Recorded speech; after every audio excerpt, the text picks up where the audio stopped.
인사하세요. 느헤미야 영성을 회복합시다. 할렐루야.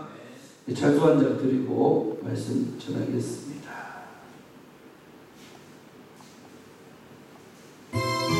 우리나라 민족을 생각하는 마음으로 이 찬송 드리십시오. 우리의 사랑 미움만 있고 가시화하는 성도되어 주님의 마음 아프게 하고 나만을 위해 살아왔네. 이렇게 심도 여호와시오 살리시니도 여호와니. 우리는 죽고 예수만 사셔 부활의 주님 받으소서. 이 땅에 지은 우리의 죄를 주님을 용서하셨네요. 아멘. 새롭게 되기 바라는 소원 우리의 마음 뿌리네요. 일으키심도 여호와시요 살리시도 여호와니. 우리는 죽고 예수만 사셔 부활의 주님 받으소서. 4절 회복의 소원 우리의 소원 주님도 함께 하셨네요. 나의 죄 모두 용서해 주신 하나님 사랑 뿐이네요. 아멘. 일으키심도 여호와시요 살리시도 여호와니. 우리는 죽고 예수만 사셔 부활의 주님 받으소서. 할렐루야. 아멘. 서로 인사하세요. 회복합시다. 내려와서 설교하겠습니다. 할렐루야. 이쪽에 쫙 앉으셨네. 일로 와서 설교해도 되겠죠. 카메라를 잘 찍어주세요. 잘 보입니까? 우리 산청에 계셨잖아요. 가운데 전도사님. 할렐루야. 감사가 기억이 감사하죠. 나 들어오는 또 옆모습만 봐도 알 것 같더라고요. 작년에 뵙고 또 그래서 감사해요. 그래서 하드보드가 아니고 화이트보드인 줄 알았는데 칠판인데 또 써야지 설교가 잘 되니까 쓰도록 하겠습니다. 어쩔 수 없잖아요. 분표시 잘 못 쓰는데 잘 바랍니다. 6월 29일 맞죠? 화요일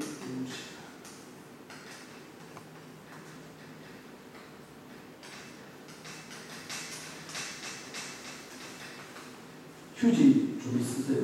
좀 한 칸만 접어주세요. 예쁘게 이만하게 조그만하게 아니 받치려고 한 칸을 코딱지로 접으시면 돼요. 고정훈 목사님이세요?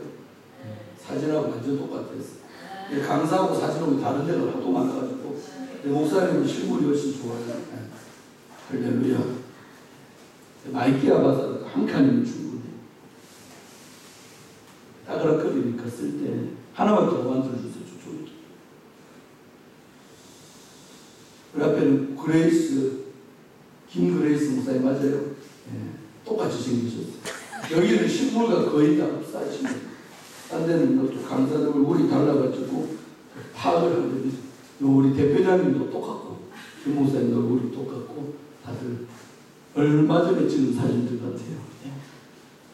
저도 사진 바꿔야 되는데 저 걸려있는 사진이 한 7년 썼나 지금 30대 저때가 32인가 3시 때쯤 가.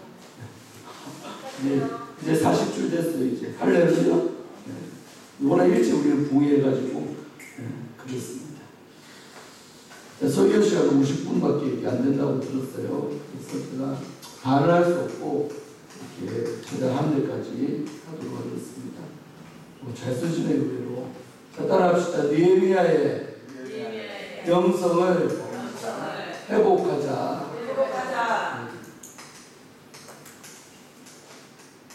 이와 같은 제목으로 말씀 나눌 때 큰 은혜 받으시길 바랍니다. 네. 오늘 단체 분들도 계시고 우리 기도원에 계시는 거예요. 두 번째 줄에 맞죠? 예. 은혜 받아 오신 거예요. 할렐루야. 감사합니다. 잘 오셨습니다. 응답 받고 가시기를 바랍니다. 뒤에 두 분은 직원들이고 은혜 받아 온 거예요. 은혜 받아 온 거예요. 오, 할렐루야. 어쨌든 은혜 받으러 오신 분들도 계시고 또 우리 단체 우리 목사님도 계시는데 단체 이름이 뭐예요? 느헤미야 부흥사회 아닙니까? 할렐루야. 제가 작년에 느헤미야 1장부터 끝장까지 저희 교회에서 강의 설교를 했어요. 근데 하는데 너무 은혜가 되는 거예요. 그래 이걸 이제 붕해돼야겠다. 그 작년 후반기부터 붕해할 때마다 많이 했었어요. 설교를. 그 은혜를 또 다들 엄청 받고 또 왜 받냐면 지금 이 시대가 느헤미야 시대랑 너무 똑같은 거예요. 그래서 우리가 시대적 사명을 갖고 느헤미야가 그 당시에 했던 그러한 믿음 생활, 그러한 영성 생활을 우리가 한다면 우리들도 느헤미야와 같은 복들을 받을 줄로 믿습니다. 할렐루야. 근데 단체가 느헤미야 부흥사회잖아요.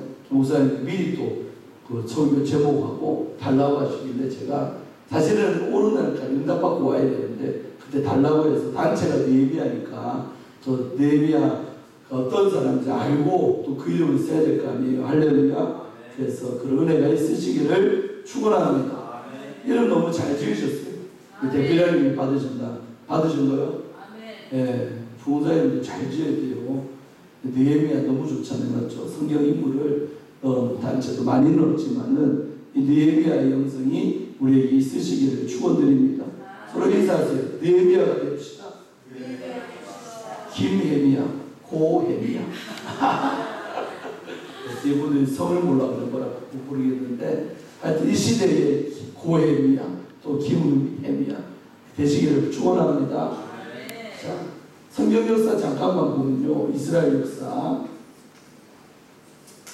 초대왕 이제 사사시대가 끝나고 초대왕이 누가 돼요? 사울이 첫째 왕이 됐죠. 1대 왕. 몇 년 다스렸다? 40년을 통치하셨죠. 그 다음에 2대 왕이 누구예요? 다윗이. 다윗이 또 몇 년? 40년.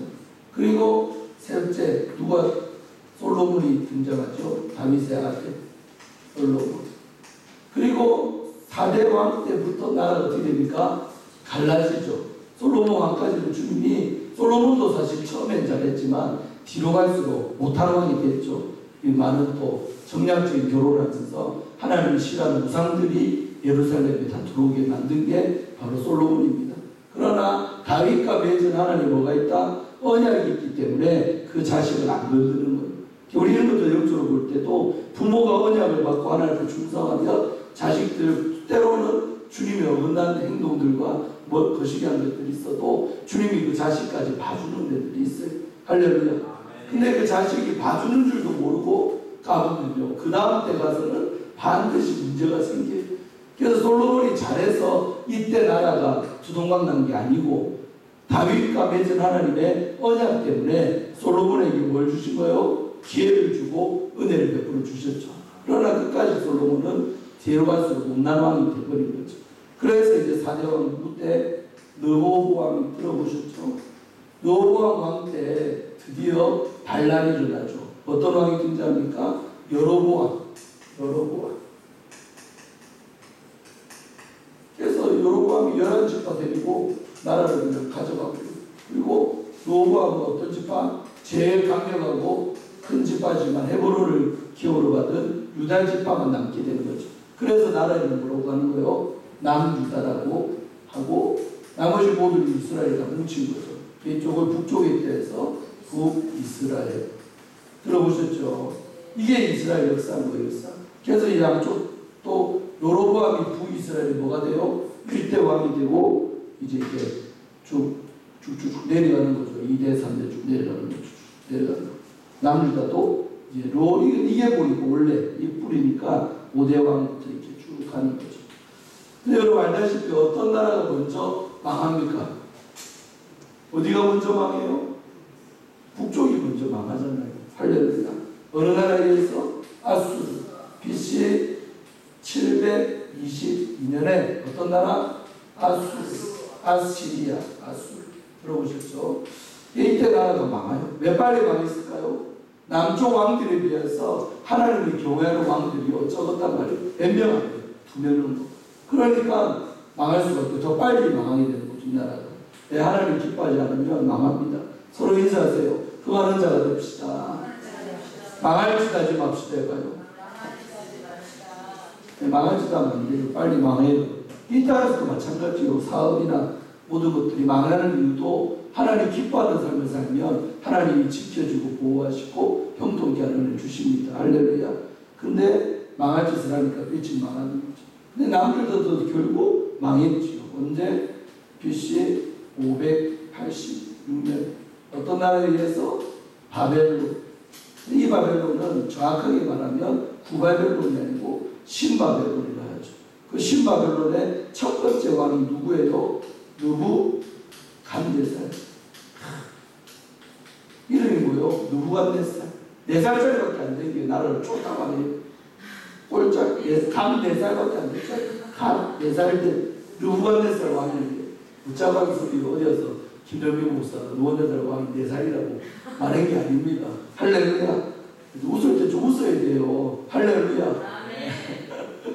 자, 그래서 느부갓네살 왕에 의해서 예루살렘이 초토화가 되는 거예요. 그때 왕궁이 박살나고 성벽이 무너지고 왕궁에 있는 금은 모아들, 그 다음에 하나님 앞에 예배드릴 때 썼던 기구들, 성전 기구들, 이 모든 것들을 느부갓네살이 자기의 왕궁으로 쓸어서 담아가지고 다 데리고 가죠. 그리고 물건들만 뺏어가요. 사람도 데리고 가죠. 그게 뭡니까? 드디어 예레미야가 예언했던 얼마? 70년 포로생활. 몇 년? 70년 동안 너희가 이 땅에서 못 살고 포로로 끌려간다. 70년 포로생활이 이제 이때. 그러니까 언제부터예요? BC 586년부터 70년이니까 BC 언제까지? 517년까지는 좀 이 기간이 바로 예레미야가 예언했던 70년 포로생활이에요. 그리고 70년이 차면 너희가 어떻게 된다? 다시 이 땅에 돌아오게 내가 해주겠다. 할렐루야. 역사 좀 얘기하는 거예요. 그래서 신바벨론 왕 느부갓네살이 잘하면 좋은데 또 하나님이 빠지지 않는 짓들을 해요. 그래서 이 나라도 역시 망하게 되고 나중에 어떤 나라가 등장해요? 바벨론 다음 나라가 바로 바사 제국. 들어봤습니까? 바사.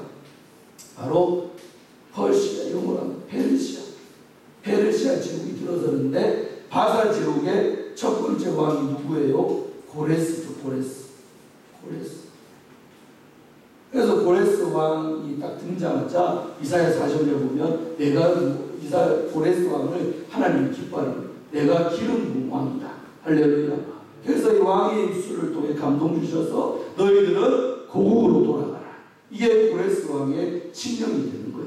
그래서 517년부터 이스라엘이 기환 1차, 2차, 3차 포로가 한꺼번에 그 많은 사람이 고국으로 돌아올 수 없잖아요. 맞죠? 그러니까 한 무리 보내고 또 남은 2차 무리를 보내고 3차 무리를 보내는 거예요. 할렐루야. 근데 느헤미야는 언제적 사람이냐? BC 오늘 보니까 연도 이런 거 별로 중요한 건 아닌데 배경적으로 아셔야 돼서 제가 알려드리는 겁니다. 445년 3차 포로 기한이 시작되는 게 445년. 느헤미야가 말년이 420년이라니까 이어갈 준비는 뭐 있겠죠. 자, 생각해 보세요. 517년도부터 포로들이 돌아왔는데 느헤미야가 살았던 연도가 언제예요? BC 445년. 그러면 또 이때로부터 또 물어 몇 년 차야? 70년. 맞죠? 72년 차이가 나는 거예요. 할렐루야. 이런 얘기 왜 하냐면 잘 알아들으니 느헤미야가 어떤 시대를 살았는가를 보려고 하는 거예요. 아멘. 그래서 1차 포로기한 떠날 때, 2차 떠날 때, 3차 떠날 때까지도 느헤미야는 이 땅에서 태어난 사람이에요. 그 예루살렘에 있다가 포로로 끌려간 사람이 이때 나이가 벌써 뭐 100살 훨씬 지났을 때니까 말이 안 되잖아요. 그러니까 느헤미야의 부모 때 잡혀가서 느헤미야는 그 이방 나라의 종의 자식으로 태어난 인물이 바로 느헤미야라는 거예요. 아멘. 포로의 자식이다. 포로의 자식. 그리고 그 땅에 태어나서 자기 조상들의 하나님에 대해서 가정예배를 드리고 예배 드리면서 하나님에 대해서 배웠겠죠.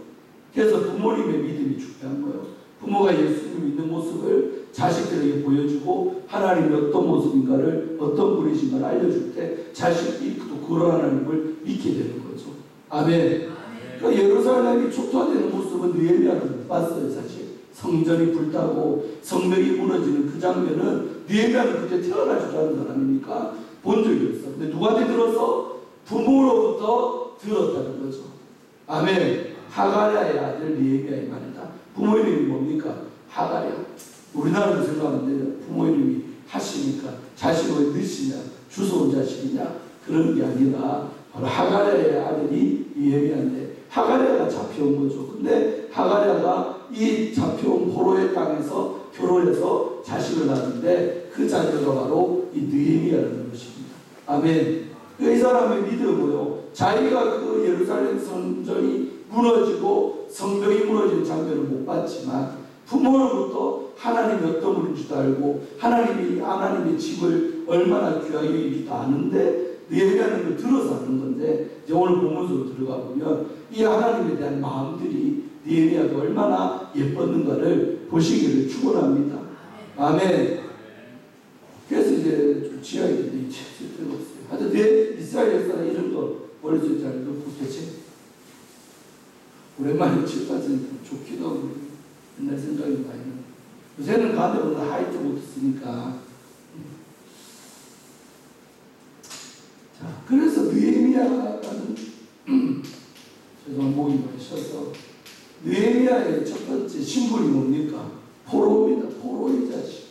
그러니까 포로가 자식을 낳았으니 그 아들도 역시 뭐가 되는 거예요? 포로죠. 포로는 뭐가 없는 사람이다? 자유를 빼앗긴 사람.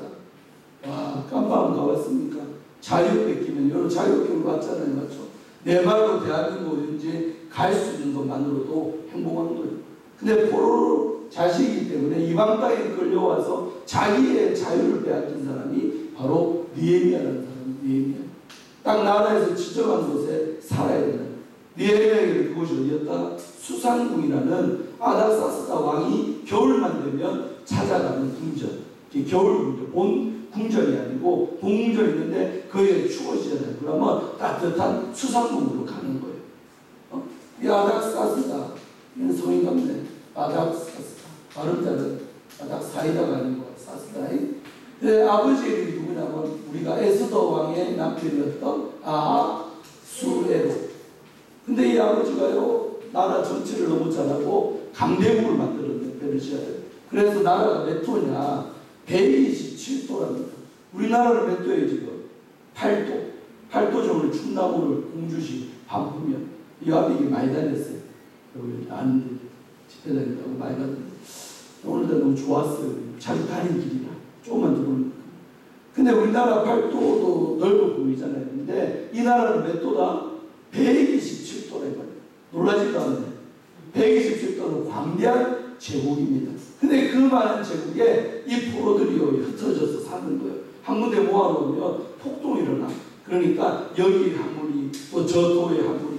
근데 느헤미야가 있던 곳은 어디냐? 바로 이 아닥사스다 왕이 겨울에만 찾아오는 수산궁이라는 궁전 이름입니다. 수산. 수산은 영어로 백합이에요. 백합. 백합꽃이 만발한 곳이 백합 있는 곳이 수산궁이랍니다. 제가 주소리 다 찾아봅니다. 아멘. 그래서 겨울에만 오는 왕이 거하는 궁전에 느헤미야가 그곳에서 포로로서 섬기고 있는 상황인 거죠. 아멘. 그래서 포로는 자유가 없는 사람이 포로다. 두 번째, 이 사람의 뿌리는 뭐예요? 유대인이죠. 유대. 근데 오늘 배경이 되는 이곳은 어디예요? 바로 바사지, 페르시아 이방 땅이죠. 다시 말해 이 사람 느헤미야는 보다 이방인이죠. 자기 고향 땅에서 있는 것이 아니라 포로로서 부모가 잡혀와서 그곳에서 출생한 인물이 느헤미야. 그러니까 이방인으로서 그 땅 가운데 있는 거예요. 얼마나 서럽고 얼마나 차별합니까? 우리나라도요, 악한 공장주들 너무 많아. 내가 아는 사람도 있어요. 와, 이방, 그러니까 뭐 캄보디아, 저희 파키스탄, 외국 사람들 많이 좋아했잖아요. 근데 그들을요, 우리나라 사람 아니라고, 우리나라 사람한테는 함부로 하지도 못한 행동을 외국 사람들한테는 막 하는 거예요. 막 일조 못한다고 막말하고요, 쌍욕하고, 난리도 아니에요. 많이 좋아졌는데, 여전히 이 외국인 노동자들에 대한 차별들이 있죠. 그리고 임금 체납하는 공장주도 많아요. 실컷 뿌리 먹고 나중에 어렵다고 돈을 안 줘버려요. 막 그런. 근데 한마디로 이방이라는 것은 서러움과 차별이 있는 거, 차별 없이 사는 게 행복하잖아요. 여러분, 차별하면 기분 좋은 사람 아무도 없죠. 차별하면. 봉사단체도 보면 차별이 있는 곳이 있고 좀 동등한 데가 있어요. 근데 회원들이 동등한 데가 잘 돌아갑니다. 참고하시기 바랍니다. 너무 차별을 많이 하면요, 나중에 밑에 일반 회원들이요, 승질 나가지고 나래! 그러면서 딴 데로 가버리는. 그래서 봉사단체가 조직돼가지고 한 3년은 넘어야 내가 볼 때 안정기를 얻어요. 우리 느헤미야는 얼마 됐죠? 1년, 2년 남았어요. 2년 동안 잘 버티세요. 지금도 우리 대표님을 조금 그런 게 있을 수가 있는데 그 모두 다 참고 견뎌야 그 단체가 이제 이름도 나고 안정적이게 되고, 어떤 조직이든 교회도요, 어떤 지역 가서 교회 시작하잖아요. 3년은 그 자리에 버티라고 그러잖아요. 3년 버티고 있으면 그제서야 사람들이 뭐라는 줄 압니까? 아, 교회가 있네. 이 수준이래. 우리 같으면 세우면 사람들이 우리는 세웠으니까 아는데 사람들은 그곳에 교회가 있는 줄 몰라. 3년 정도 그 자리에서 묵게 하면 사람들이 교회가 있네 그래. 5년을 버티면 이제 우리 지역에 교회로 인정을 받기 시작하고 이런 게 다 있어요.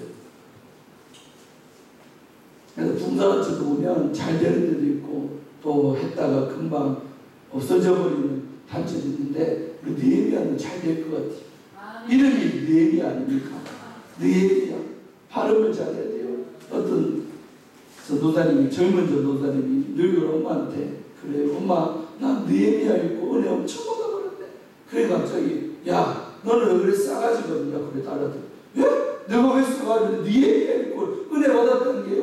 그러니까 엄마가 그래. 야, 니는 왜 엄마하고 느헤미야, 에미냐 왜 부르냐는 거야. 웃을 때 좀 웃어야 돼. 웃음을 회복하지. 느헤미야, 느헤미야. 발음을 잘해야 돼. 느헤미야. 갖다 잡은 엉마기에요. 느헤미야로 드린 거예요. 딸이 싸가지가 없어졌다. 느헤미야, 에미냐 불러. 웃을 때 웃어야 되는데. 저 기도로 하면 우리 은혜 받으러 왔잖아요. 실컷 웃고 와야 된다. 너무 딱딱하게 경직돼서 있지만 웃는 가운데 은혜다가 하는 거예요. 느헤미야, 해자를 세 개 해보세요. 느헤미야.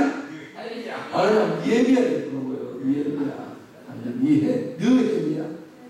그래서 이 사람은 포로다. 다시 말해 자유가 없죠. 그 다음에 이방인이죠. 차별 많이 당하는 사람인 거예요. 근데 이제 나중에 11절에 가면 읽어봐봐요. 11절. 역수문 완료입니다. 1장 11절 있습니다. 시작. 주여 마음이 길을 비비사 주님의 도와 주의 영을 되게 하기를 기뻐하는 기적을 되시고 오늘 종일을 통하여 이 사람 앞에서 은혜를 있게 하옵소서 하였더니 그때 내가 왕의 뭐가 됐다? 술관입니다. 그냥 관원이 아니고 뭐 맡은? 술 맡은 관원. 어디서 많이 들어봤죠? 그 보디발에 모함받아갖고 요셉이가 깜빡았는데 그때도 애국 왕 밑에서 고위간직들이 두 몸이 들어와요. 한 사람은 떡 맡은 사람, 한 사람은 술 맡은 사람. 그때나 지금이나 왕 앞에서 술 담당하는 사람, 그 다음에 떡 담당하는 사람, 뭐 요직 중에 요직이요. 한마디로 왕의 서열 5위 안에 들어갈 만큼 요즘 왜 그렇습니까? 고대나 지금이나 각 나라의 대통령이나 중요한 요인이잖아요. 대통령 뭐 받습니까? 경호 받죠. 감으로 가면 이게 아주 현충원 이런 데 오잖아요. 오면 막 경호가 헬기가 뜨고 난리가 아니에요. 왜? 중요한 사람이니까 암살당할 수 있잖아요. 근데 그 당시도 이런 아다사스다 왕은 127도를 거느리는 대제국의 황제 아닙니까? 근데요, 적들이 쉽게 전쟁 안 일으키고 왕을 죽이는 방법이 있으니 뭡니까? 독살이죠, 독살. 드라마나 사극에서 많이 봤잖아요. 실제 조선시대 왕들도요, 한 2사람 정도는 독살당해서 죽었다는 그런 썰이 있었어요. 확인 안 되니까 썰이었어요. 그때나 지금이나 왕을 전쟁도 안 일으키고 상대방의 나라를 박살낼 수 있는 방법이 뭐냐? 독살이에요. 독을 타면 어디서 타야 돼요? 술을 타는 술에다가. 음식에도 탈 수 있지만 술에다 타는 게 표도 안 나. 맞죠? 그래가지고 술 맡은 이 관원은 왕 입장에서 볼 때는 믿는 사람이요, 안 믿는 사람이요? 아, 믿는 사람이지. 많이 피곤하신가 봐요. 믿으니까 술관을 시키는 거야. 아무한테나 이 관직을 줄 수가 없죠. 왜? 믿는 도끼에 반대 지킨다고 그 사람 믿고 맡겼는데 그 사람이 오히려 지가 적들의 사주를 몰래 받아갖고, 야, 왕 죽으면 네가 다음 황제지만 황제 시켜줄게. 꼬임에 넘어가지고요, 실제로 술 같은 거 하는들요, 독 타는 경우도 있었답니다. 고대 역사를 보면. 그러니까 이 자리에는 아무나 맡을 수 없는 왕의 신임을 받고 신뢰받는 자리가 바로 술관원이에요. 그러니까요, 본토백이 이방인 4명 이방인인데 그 원래 페르시아 제국의 명문가의 자식들이 바라보는 자리가 어떤 자리다? 바로 술관원의 자리다 이 말이죠. 할렐루야. 술관원의 자리. 근데 세상에 느헤미야는 핸디캡이 한두 가지입니까? 첫째, 포로지요. 둘째, 이방인이죠. 절대 자기의 신분상으로는 하나님의 은혜가 아니고서는 술관원의 자리에 오를 수가 있었다? 절대로 없는 자리가 이 자리다 이거예요. 그 나라의 하찮은 자리가 아니라 바로 왕 그 곁에서 술 먹을 때마다 술을 늘 관리하고 술에 독 탔느냐한테 미리 자기가 다 먹어보고 검사하는 요직 중에 요직에 이 느헤미야가 11절에 보니까 그때 내가 왕이 뭐가 됐다? 왕의 술관원이 되었다는 거예요. 그때에 되었다는 거예요. 그러면 11절 이전에 지금 이제 1절부터 10절까지를 살펴볼 텐데 이 느헤미야가 술관원이 돼서 꿈꾼 거 잘한 것들이 있는 게 아니에요. 바로 수상국의 어떤 자리? 포로의 신분으로 하찮은 자리에 있는데도 이제 뒤에 보면 나오는 몇 가지 볼 텐데 그런 아름다운 믿음사를 할 때에 이 느헤미야를 주님이 왕의 눈에 들게 한 거죠. 왕의 한마디로 옛날에 후궁들이 하룻밤만 왕을 모셔도 뭐가 만극하나이다? 다시 해봅시다. 뭐가 만극하나이다? 너는 기도만 하고 살았어요. 사극 안 갔어요. 성이 만극하나이다. 안 봐도 이런 건 알아야지. 왕의 은혜, 그걸 성은이라고 해요. 성은. 그래서 하룻밤만 왕이 후궁의 조선만 납셔도요, 횡재하는 거예요, 횡재. 그 많은 궁녀 중에 왕이 우리 집 왔다. 내가 하룻밤 잤다고. 그래서 성은을 입었다. 뭐 그런 말 하잖아요. 성은이 만극하나이다. 그러잖아요. 아멘. 그러니까 느헤미야가 한마디로 성은을 입은 거예요. 포로죠. 자유도 없는 이방인이죠. 왕이 그들도 안 보는 종의 신분이다 이 말이에요. 근데 이 사람을 왕이 눈에 확 들어온 거예요. 그래서 술관으로 발탁해서 맡겨줘버린 거죠. 아멘. 그래서 이런 어려움을 볼 때는 느낄 수 있는 거냐? 따라합시다. 적은 것에 충성합시다. 사람들이 안 알아볼 때 더 잘합시다. 이게 성경입니다. 저 젊잖아요. 맞죠? 많이 젊어. 40대지도 얼마 안 돼요. 새파랗게 젊었었죠. 근데 제가 31살 때부터 붕괴를 다녔어요. 근데 제 나이에 비해 갈 수 없는 기도원, 갈 수 없는 교회 집회 수없이 했거든요. 올해 7월 때는 천보사 민족기도 나가요. 예, 거기도 강사로 들어가. 대한민국에서 제일 잘 되는 기도 많이 모이고. 근데 왜 그런 성은이 저한테도 왔냐? 난 느헤미야를 너무 좋아해요. 그냥 술관원이라는 자리에 올랐을 때부터 느헤미야가 하나님을 잘 섬기고 충성한 게 아니라는 거죠. 바로 포로일 때, 이방일 때 차별당하며 자유를 빼앗겼고, 아무도 느헤미야라는 사람 이름조차 모르고 거들떠보지도 않는 지극히 낮은 자리에 있을 때도 이 느헤미야는 하나님을 바라보며 하나님 앞에 예쁜 짓들을 했다는 것을 보면 너무 아름다운 믿음사례예요. 사실 한 주간 집회에도 2장까지도 못 끝냈어요. 제가 작년에도 전체 다 다루려면 몇 주간 계속 해야지 되는 거고, 그래요. 그런 짧은 자리에 엑기스만 조금만 하고 갈 거예요. 근데 느헤미야가 진짜 높은 자리 가서 잘하는 사람은 많겠죠. 이미 그때는 높은 자리 가고 돈도 있고 권력도 있는 자리에서 그것 가지고 하나님을 내가 잘 섬기겠다고 하는 사람 많죠.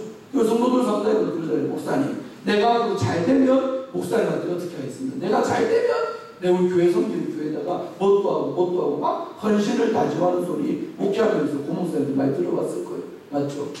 근데 여러분, 하나님은 사실은 네가 잘 된 다음에 헌신하는 게 중요한 게 아니고, 어쩔 때 아직 형통하지 아니하고 아무도 너를 알아보지도 않고 무명일 때, 명예도 없고 권력도 없고 돈도 없을 그때에 하나님만 바라보고 충성하고 가는 자를 주님이 높여주는 거죠.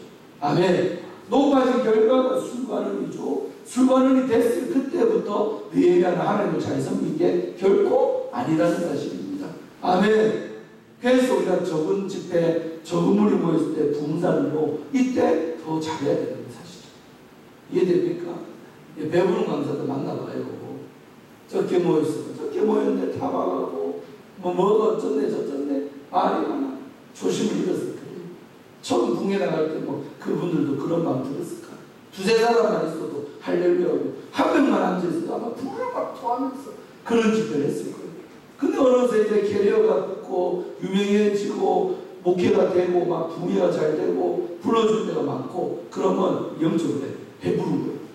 배부른 강사가 되면 이제 적은 단체에서 어디서 하면요 막 그렇게 하는 거로 죄송하지만, 근데 내가 볼 때는 그렇게 하다가 금방 사그라져요. 제가 붕괴 시작할 때 10년 전 그때 막 붕괴 많이 다니는 선배들 있잖아요. 지금도 그분도 있는 분도 있지. 우리 송한철 목사님이나 그런 분도 있지 지금도. 근데 그때는 있었는데 지금은 없는 분들도 많습니다. 그 10년 사이에 어떻게 된 거예요? 사라진 거예요. 부른 데가 없고 알아주는 데가 없어. 명성만 남아요. 이름만. 누가 이름 말하면 알지. 근데 붕괴 강사로 초청 못 받습니다. 안 합니다. 우리같이 열정 있고 젊은 강사들을 더 선호해요 사실은. 아멘. 왜? 죽도록 하니까 최선을 다하고 사람들과 은혜 받고 헌신도 잘해요. 그렇게 되는 거 이게. 아멘. 서로 인사하세요. 헝그리 정신을 회복합시다. 저는 히딩키가 아니고 우리나라가 2002년 월드컵 때 4강을 갔잖아요. 그때 유명한 게 뭐요? 히딩크가 알려준 게 헝그리 정신이요. 만족하십니까? 아니요. 난 아직도 만족 못합니다. 더 할 수 있습니다. 더 높은 곳으로 갈 수 있다고 그랬잖아요. 아멘. 영적으로도 헝그리 정신이 있어야 돼요. 근데 영성은 언제부터 출하느냐? 사실은 명예를 얻고 물질적으로 풍성해지고 유명해지면서부터입니다. 그때도 헝그리 정신이 안 사라지는 강사는 계속 올라가고 롱런하지만, 그때부터 배불러가지고 사례비 따지고 모이는 숫자 따지고 대우로 숙소가 어디냐 따지는 게 많은 강사가 될수록 하락세를 쭉 가는 거죠. 주가 봐봐요. 상종가를 지금 떨어지는 게 반드시 있잖아요. 맞죠? 등락이 있잖아요. 아멘. 그런 것처럼 끊임없이 이렇게 곡선 높은 상종가를 계속 치고 나가는 것이요. 부흥강사도 이런 사람 많이 돕지만, 그러나 내가 볼 때 존경할 만한 분들이 있다 이거예요. 보면 특징이 뭐냐? 세 가지. 산무 이거를 저는 세 가지를 물어보지 않아요. 첫째 뭐요? 몇 명 모입니까? 안 물어봐. 집회 요청이 들어왔는데 거기 몇 명 모입니까? 숫자에 민감하네. 그냥 이단만 아니면 갑니다. 몇 명 모여도 복음 전할 수 있으면 나는 행복합니다. 천하의 피정진 목사님들 여러 번 보시고 우리가 부흥했지만 그 어르신이 알려준 거예요. 김 목사 처음 만났을 때 김 목사 롱런하고 싶나? 네. 나도 목사님처럼 50년 부흥사 아니고 50년 동안 지금도 매주 나가 피정진 목사님은 지금도 87세 되셨어요. 87세. 80대 부흥사, 박대희 목사님도 부흥에 이제 못 다니고, 오관석 목사님은 힘빨 떨어져갖고 20, 30분 설교를 못해요. 근데 피문희 목사님은 아직도 부흥에 매주 다니고 롱런하잖아요. 대표적으로. 80대 3명 중에 2사람도 이제 시드시더라도 우리 피 목사님이 제일 선생이에요. 근데 그분이 처음 만날 때 잘 했던 말이, 나처럼 롱런하고 싶은 부흥 강사가 되고 싶냐 그런 걸. 예, 되고 싶습니다. 그러면 3가지를 놓지 말게. 나는 이 원칙을 지켜왔기 때문에 지금도 나를 초청한 데가 많고 나를 이렇게 잘 팔려나간다는 거예요. 속된 말로. 걔네 뭐라 물어봅니까? 그랬더니 바로 이 3가지를 절대로 자기는 일할 평생에 안 물어봤다. 첫째, 몇 명 모입니까? 규모를 안 묻는다. 둘째, 사례비 얼마 줍니까? 안 묻는다. 셋째, 숙소가 어딥니까? 호텔이든 모텔이든 여여인숙이든 가정집이든 성전 뒷방이든. 아멘. 우리 부흥회 가보시면요, 형편들이 다 틀려요. 기도도 마찬가지. 기도도 형편이 다 틀리고. 그러니까 형편 따라 부흥회 하다 보면요, 반드시 시험에 들어요. 그런데 민감하면. 근데 피 목사님이 이 3가지를 안 물어봐서 자기는 롱런했다는 거예요. 김 목사도 묻지 말라는 거예요. 지금까지는 제가 잘 지켜봤어요. 근데 제가 30년, 막 20년 쓰임받는 분들 보니까 특징이 적어요. 근데 이제 중간에 저 원칙이 무너지는 강사도 많이 봤어요. 처음 만날 때는 안 그랬는데 뒤로 갈수록 까다로워지는 거예요, 강사가. 숙소 어디 잡아줄게요? 거기 가면 집회 소개, 분석기면 강사 소개돼요. 내가 집회 잘하면 원장님들이 물어보잖아. 목사님, 뭐 좋은 목사님 소개 좀 해주세요. 그럼 내가 누구를 소개해야 돼. 근데 소개해주고 싶은 강사들도 3가지를 안 묻는 강사를 다른 원장님한테 소개하기도 편해요. 할렐루야.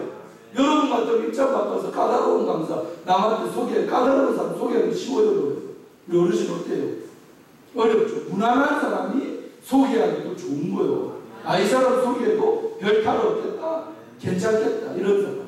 근데 뭐 숙소도 민감해, 사례비도 민감해, 또 몇 명 모이냐도 민감해.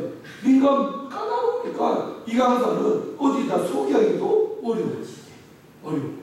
나도 젊지만은 소개 잘하기를 유명해. 나 선배들 잘 소개하죠. 내가 먼저 갈 때도 많으니까 가서 원장님들 첫 시간에 은혜 받아버려. 한 주간 집회하면 그냥 속된 말로 아상육이 되는 거, 친해져. 그러고 원장님이 끝날에 이제 사례를 주고 보다면서 물어봐. 목사님 요즘에는 어떤 목사님이 좋아요? 우리 기도원에 어떤 목사님이 좋을까요? 맞을까요? 또 기도마다 원장님이 추구하는 영성이 들려. 우리 김대소 장도 잘 알지만 영성이 틀립니다. 그러니까 그 원장님이 추구하는 영성에 또 맞는 강사를 소개해줘야 원장님들이 좋다 그러는 거예요. 그래 나한테 많이 물어본대도. 그럼 내가 기도하고 이곳은 내가 집회하고 말거든요. 집회하면 이 기도는 이런 강사가 맞겠다. 그러면 이제 그 맞는 강사를 소개하는 거죠. 내 친한 분들 중에서 제가 잘 아는 분 중에서 겪어봤고 그런 분들을 소개하는 거죠. 아멘. 그래서 3가지를 안 물어볼 때 크게 쓰임받을 줄 믿습니다. 저도 이제 부흥회를 해나갈수록 3가지가 민감해요. 마음으로. 그러나 절대 입으로는 말하면 안 돼. 이게 또 죄송하지만 기술입니다. 마음으로는 솔직히 인간인데 왜 안 궁금해요? 어디서 부흥회를 나한테 해달라고 했는데 거기가 몇 명 모일까? 솔직히 인간적으로 궁금하죠. 내가 안 물어봐도요 다 귀에 들어와. 다른 강사들 때문에 거기 어떻다 저떻다 다 들려. 이 바닥이 좁아가지고. 그러나 나 스스로는 절대 안 묻는 거죠. 아멘. 또 사례비나 또 숙소는 어디 잡아주냐 이런 거 민감할 수 있어요. 사실은 해보니까 그래요. 그러나 그런 데에 마음 안 뺏기고 무뎌지자. 그런 데는 무뎌지고 반대로 하나님의 마음에는 민감한 그런 주의 되려고 지금도 노력하고 있어요. 아멘. 시험 가니까 첫 번째 2가지만 딱 볼 때 2가지만 50분이면 끝나겠다. 여기서 가지치기하고 더 가는데 엑기스만 하고 가요. 시간 집게 되려면 대표자님 맞죠? 다음 집회도 있고 하니까 4번씩이나 하니까 제 시간만 하고 갑니다. 자, 그래서 첫 번째 뭐냐 여러분, 한번 따라합시다. 따라해봐요 여러분. 하나님의 마음을 아는 사람. 이게 바로 느헤미야였다는 거죠. 자, 오늘 본문 2절 3절 한번 읽어봐요. 봐. 2절 3절. 느헤미야가 어떤 소식을 들어요. 2절 3절 시작.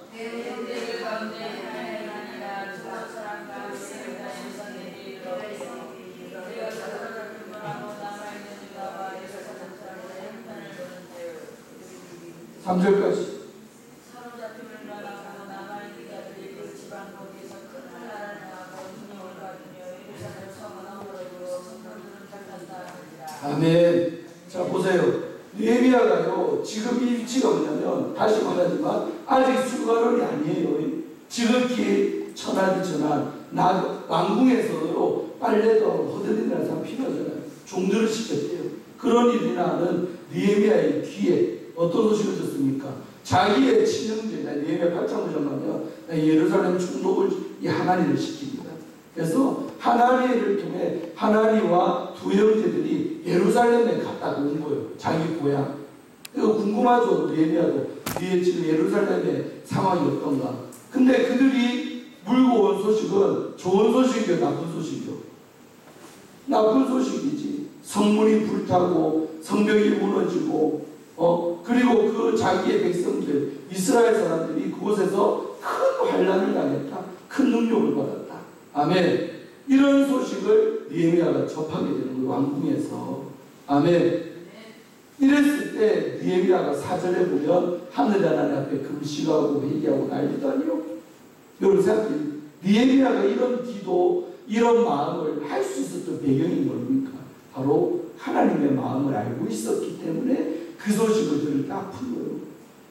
여러분 이번에 코로나를 지나면서 우리 한국교회가 많이 무너졌잖아요. 여러분 죄송하지만 개척교회가 문 닫은 게 3,000개가 넘는데요. 마음 아파요 안 아파요?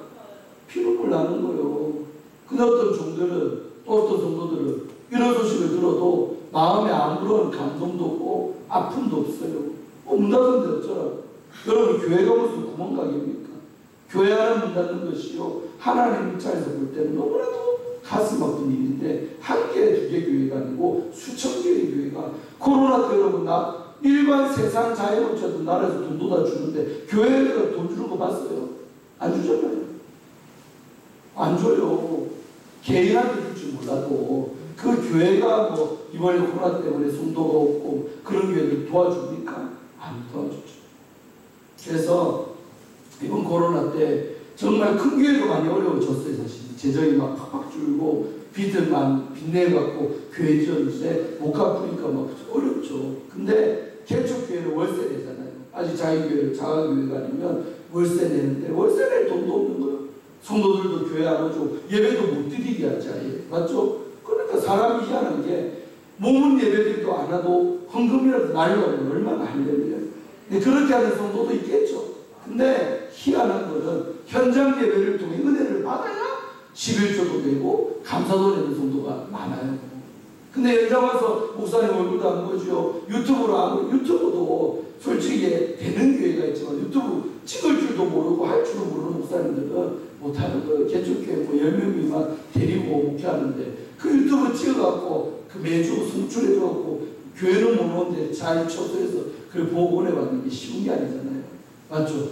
그러면서 많은 교회들이요 성도들이 교회도 안 나오지만 헌금도 안 날라오는 거예요. 그러니까 어려워서 월세 못 내고 솔직히 착한 그 임대인들만 있으니까 독한 사람 많아요. 한두 번 밀려봐 방떼라 그래요. 다 해본 사람 할 거예요. 방떼! 교회 빼세요! 구멍가게니까 교회 그만하세요. 어떤요 세상 목사님은요 3개월 밀렸는데 주일날 교회 가서 예배 드리려고 딱 상가 치는데 가니까요 교회 입구에다가 대모수가 나는 누가?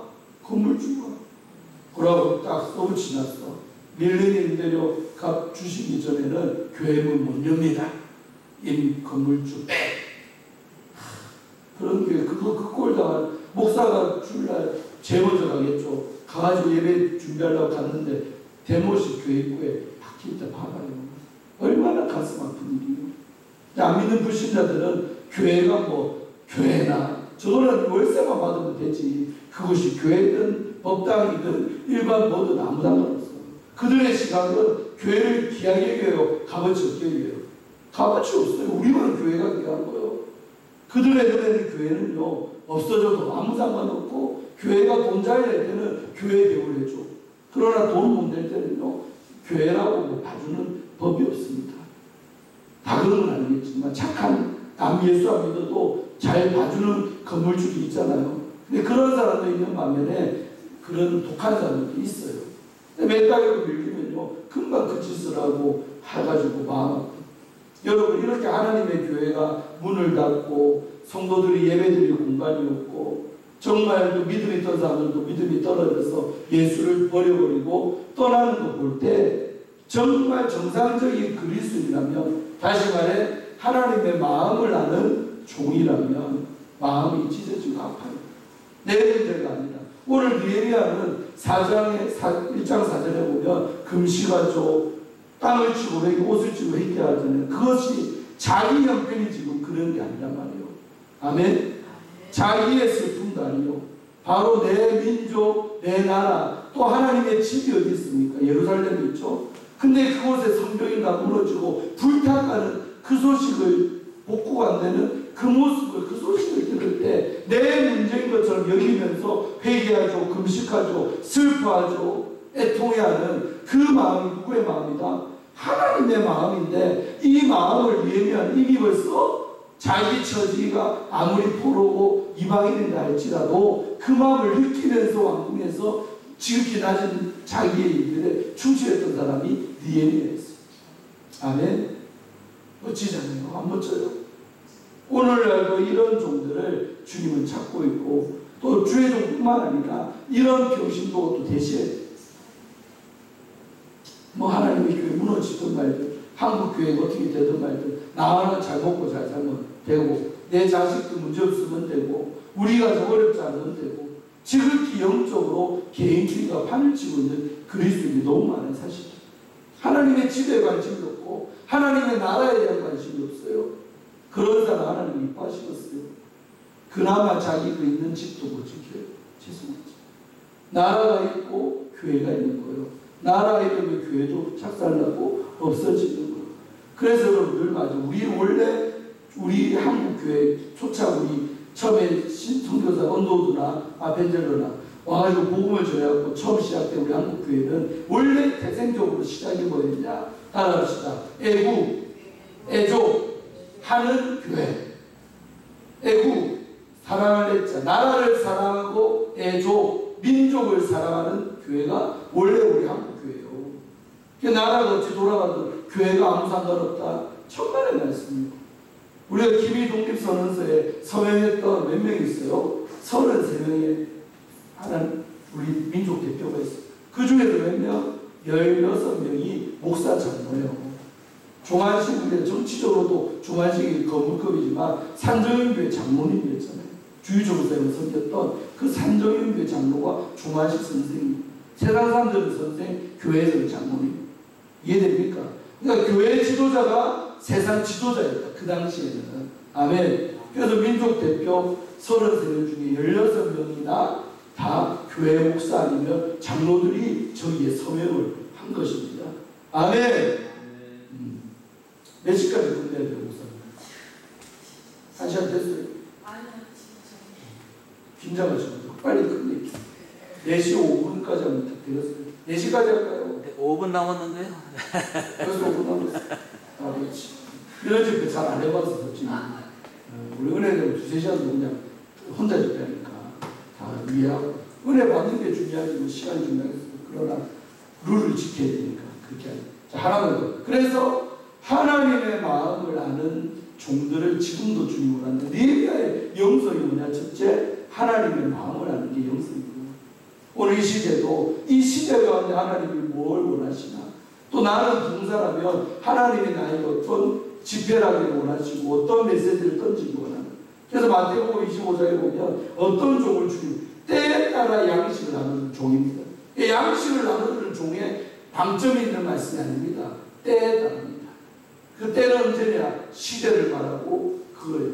그러니까 그 시대에 맞는, 그러니까 말씀을 뭐 시대에 맞춰서 본질을 흐려라 그런 말이 아니라, 그 시대 가운데 하나님 원하는 그 아버지의 마음을 전달하는 종, 이 종을 주님 오늘날도 찾고 있고 그런 부흥사를 주님은 쓰신다 이거요.